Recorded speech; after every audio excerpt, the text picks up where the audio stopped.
Nityanandam. This is Kailasa's official response to anti-Hindu deep state media CNBC News 18's hate speech and genocidal campaign against all Hindu diaspora. The fundamental questions that News 18 must answer. Dear anti-Hindu deep state media News 18 operatives, before addressing your systematic hate speech campaign, we demand clarity on these urgent questions. Who authorized your global jurisdiction? By what authority do you interfere in legitimate diplomatic relations between US Hindus and indigenous Bolivian communities? On what legal basis do you presume to be the judge, jury, and executioner in matters of international law and indigenous rights? And why are you involving the Supreme Pontiff of Hinduism when he is not even a signatory? The Supreme Pontiff of Hinduism has not signed agreements with indigenous Bolivian communities, and nowhere has even proclaimed that the Supreme Pontiff of Hinduism is involved in these agreements. These agreements are between US Hindus affiliated with a legitimate humanitarian organization and sovereign indigenous nations in Bolivia. Why do you persist in misattributing these agreements to the SPH? Why are you launching an incendiary, genocidal attack against all Hindu diaspora? Your systematic targeting strongly implies that all Hindus worldwide have no right to exist, to practice their faith, or to establish humanitarian partnerships. This is not mere slander, it is a direct incitement of mob violence and continuing the historical patterns of Hindu genocide. Why the deliberate conflation of separate legal entities? The agreements were executed by a US-based humanitarian organization entirely independent of the Supreme Pontiff of Hinduism or any other entity. By merging the two, you expose your malicious and premeditated intent to demonize Hindus. And to ask the real question, who funds the corrupt media, News 18's anti-Hindu persecution campaigns? Which anti-Hindu deep state backers sponsor your repeated broadcasts that brand entire Hindu communities as fraudulent or fictitious or illegitimate? Why do you insist that no Hindu diaspora anywhere has the right to live peacefully? Your broadcasts and articles labeled falsely as exposes of a so-called land scam systematically misrepresent a sovereign indigenous nation, legitimate diplomatic dialogues, and broad-based humanitarian efforts.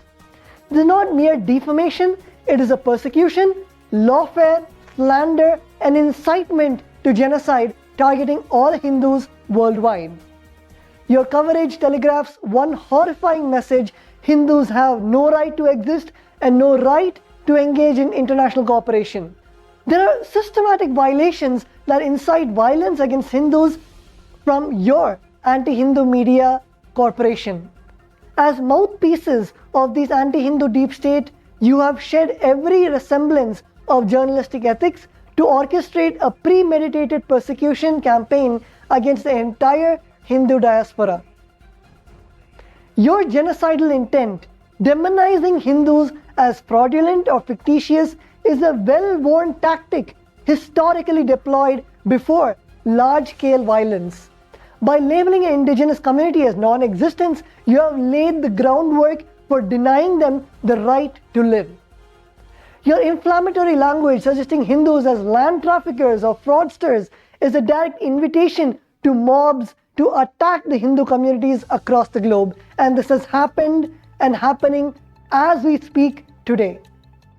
You conjure false links between the Supreme Pontiff of Hinduism and agreements he never signed and has no legal involvement in, and this is a deliberate falsification from your side. Your coverage singularly targets Hindu religious institutions while other faiths receive no such scrutiny or demeaning commentary. This reveals your religious discrimination and bigotry. And of course, the denial of indigenous agencies by showing Hindu diaspora organizations and Bolivian indigenous representatives as incapable of legitimate agreements. You peddle colonial myths that indigenous communities can be easily duped. You thus deny both the groups the inherent capacity to self-governance. And of course, your refusal to seek or publish comments from the actual signatories before airing such sensationalizing accusations exemplifies an intentional agenda to inflame hatred, further suggesting you believe Hindus do not deserve any fair platform at all. And now coming to your allegations, addressing your false allegations step by step. Your first allegation, which says, bold land grab, your repeated reference to scams are nothing but hate speech inciting violence. These agreements are standard diplomatic partnerships, formal engagements between US-based Hindu humanitarian organizations and indigenous Bolivian nations for cultural exchange, conservation, and sustainable development, none which involve the Supreme Pontiff of Hinduism. And this has even been given in the Bolivian law in the Articles 30 and 403 of the Bolivian Constitution and many other articles in the Bolivian Constitution. It protects the indigenous communities the right to self-determination, territoriality, and their own institutions. Why should the constitutional rights exclude Hindu communities or any indigenous community from entering into the cooperation agreements? Your attack is not an attack on Kailasa, it is an attack on the Bolivian constitution itself. Internationally recognized indigenous rights, the UN Declaration on the Rights of Indigenous People, Article 36, explicitly affirms the right to indigenous groups to maintain and develop contracts, relations, and cooperations with other peoples across borders. Calling such relationships as bizarre or scams is a blatant assault on the rights of indigenous people and international law. These agreements are conservation and not land grabs. All partnership agreements contain explicit clauses ensuring compliance with Bolivian law and community oversight. They focus on sustainable practices, reforestation, environmental protection, cultural preservation, and the goals which are enshrined in the Bolivian law and in the charters of the indigenous nations. Your second allegations, which say deceptive 1,000-year agreements, News 18's claims that these native communities can be so easily misled is a reversion to colonizer thinking, assuming indigenous peoples lack agency and free will. And just for your knowledge, these negotiations were transparent. The process included thorough community consultation, the free prior informed consent, legal vetting, and group discussions. The agreements were not single signature deals, they had multiple signatories from both governing bodies. And these agreements are shared cultural and environmental values. Many Andean communities hold spiritual traditions resonant with Hindu perspectives on environmental preservation and cosmic harmony. These deeply compatible frameworks fostered these agreements with the Bolivian indigenous nations. Your third allegation, which says self-proclaimed and Kailasa has no recognized territory or international legitimacy. News 18 frequently calls Kailasa non-existence, ignoring the denial of self-determination rights.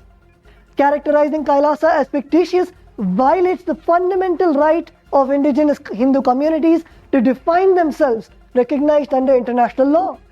If other faith communities can form enclaves or spiritual nations, why must Hindus be denied?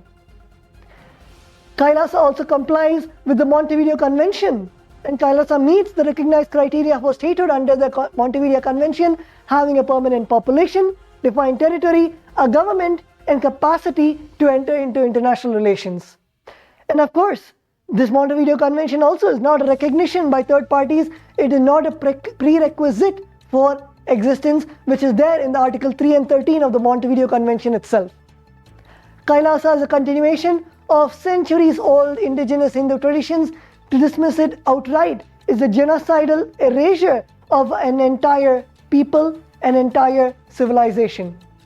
Your fourth allegation, which says 3 times the size of New Delhi for 1,000 years, painting this land grab, is a deliberate distortion of long-term conversion partnerships. Indigenous groups routinely use multi-generational timelines for land conservation. The global best practices often extend 50, 100, 500 years for environmental agreements. 1,000 years is not audacious, but is a reflection of deep ecological commitments to indigenous nations that have stood and will stand for thousands of years.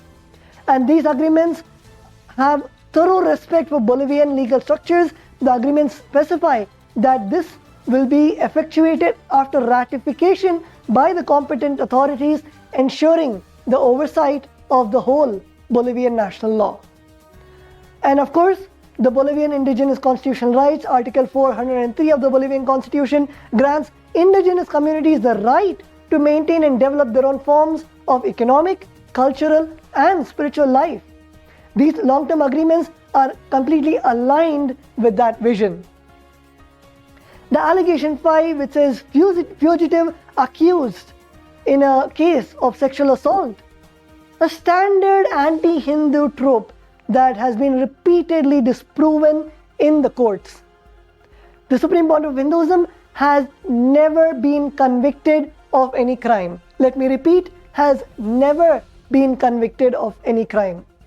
And after a decade of trials and investigations, courts worldwide, including in the United States, have exonerated him in the very allegations that your racist anti-Hindu media keep repeating. In the United States, the same false accuser was penalized nearly $500,000 in defamation damages.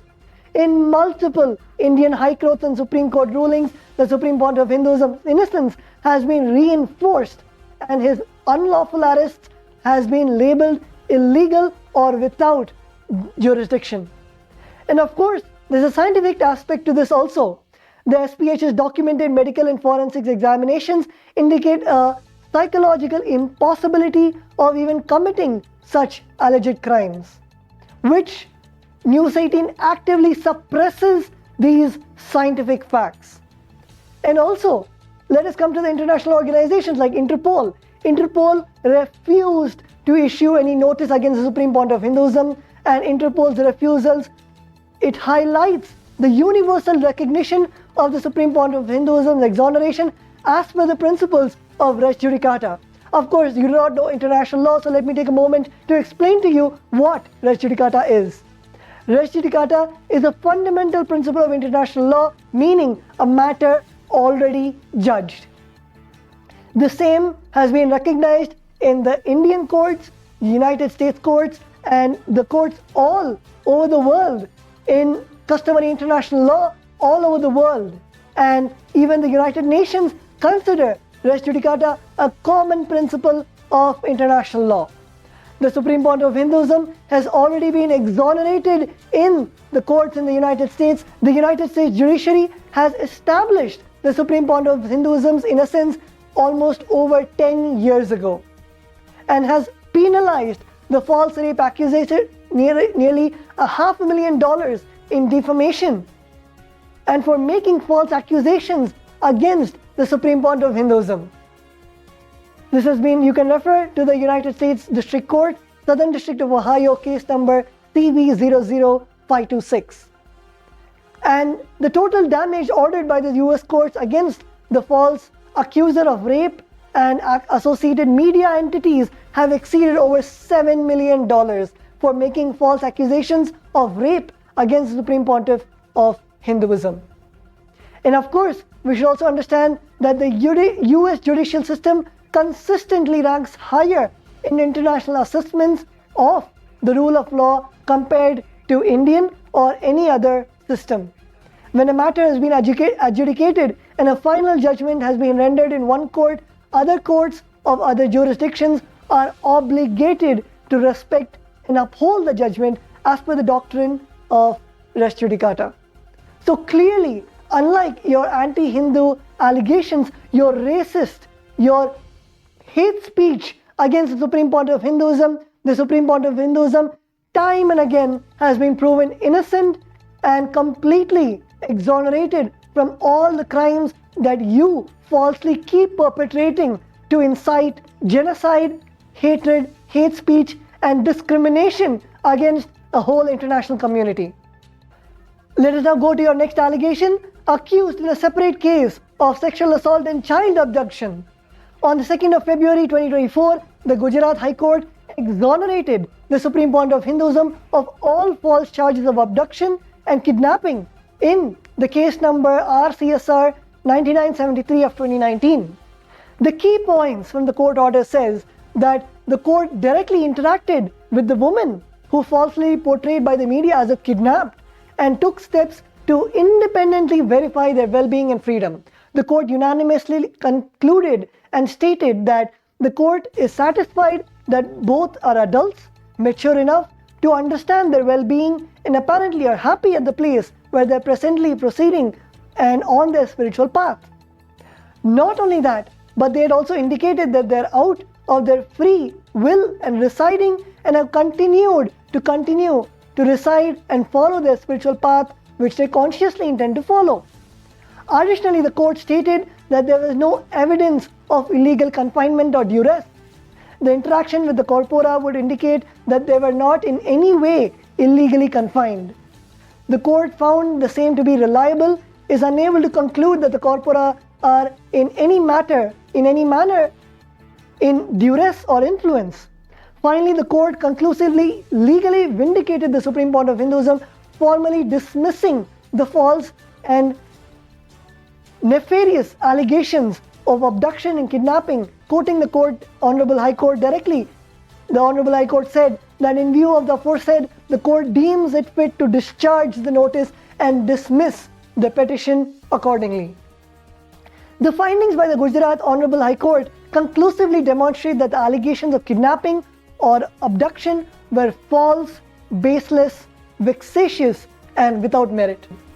At the time of the alleged incident, the Supreme Court of Hinduism was not even in Gujarat, and this information communicated to you in February 2024 and received by your Legal and Grievances Department. It is your duty to retract and rectify such hate speech, racist hate speech, misinformation, or face the consequences or the contempt of High Court orders. In your next allegation, it says that its representatives were arrested and deported and its land deals nullified. Your breaking news segments about deportations and arrests are pure fiction. No deportations, no arrests. The so-called legal actions reported by News 18 never occurred. No official Bolivian channel confirmed any such event. In fact, these alleged arrests of the 20 Kailasa operatives are unsubstantiated fabrications and repeated to generate shock headlines. And the legitimate engagement with the Bolivian communities, the actual signatories remain in good standing with the local Bolivian authorities. The confusion arises purely from your manufactured hate speech narrative to inflame hostility and degrade the standing of Hindu communities. In your next allegation, you say fleeing India in 2019. For over the past 15 years, the Supreme Court of Hinduism has been persecuted, illegally arrested, and defamed. Repeated false charges, withheld evidence, and malicious prosecutions are well documented. The courts in both India and the United States have repeatedly noted the glaring misconduct. You also say that the Supreme Court of Hinduism has been fleeing, yet you should actually know the persecution that was done to the Supreme Court of Hinduism. The Supreme Court of Hinduism's passport was arbitrarily seized illegally, rendering him effectively stateless. All of these are media trials and witch hunts. Outlets like your CNBC News 18 conduct a parallel trial, ignoring court orders and manufacturing stories without verifying facts. Our demand for immediate retraction, an apology that News 18 must cease and desist from publishing or broadcasting any further defamatory content relating to the Supreme Court of Hinduism or Kailasa, and publish a complete apology for your systematic hate speech, religious bigotry, and genocidal commentary against the Hindu diaspora, and retract all inflammatory allegations across digital, print, and broadcast platforms, including your repeated false claims about land grabs, deportations, arrests, and other unverified narratives. We call upon the international community to hold such of these anti-Hindu racist media to follow the journalistic ethics and not incite genocide on such minority communities like the indigenous people and the Hindu minority communities. And we call upon the international community to prevent the further dissemination of hate speech and to ensure factual reporting on the indigenous Hindu communities and the Supreme Pontiff of Hinduism. Thank you. Nityanandam.